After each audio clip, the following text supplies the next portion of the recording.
कांकेर के आमाबेड़ा में प्रतिवर्ष की भांति इस वर्ष भी मानस गान सम्मेलन का आयोजन किया गया, जिसमें राज्य भर के 27 ख्याति प्राप्त मानस मंडली का आगमन हुआ एवं उनके द्वारा संगीतमय रामायण, मानस गान एवं राम कथा की प्रस्तुति दी गई। तीनों दिन श्रद्धालुओं की भीड़ लगी रही। मानस मंडलियों के साथ साथ मंच पर अतिथियों का भी आगमन होता रहा। पूरे 3 दिनों तक क्षेत्र में भक्तिमय माहौल रहा। सभी की ओर से आपको छोटा सा एक भेंट हम आयोजक समिति की ओर से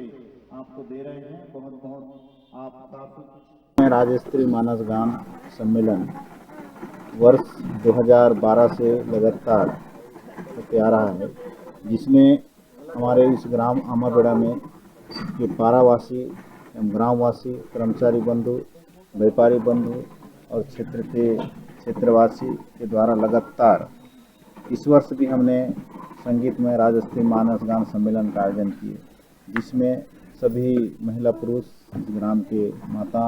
विशेष करके महिलाओं ने ज़्यादा उत्सुकता से रामायण में अपनी भाग लिए, जिसमें हमारा इस 2012 से लगातार कार्यक्रम चलते आ रहा है, जिसमें 3 दिवसीय रामायण होता है, पर उसमें सारा दिन जितने भी इस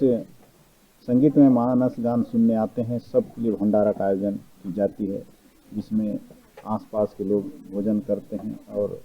रामायण बैठ के सुनते हैं।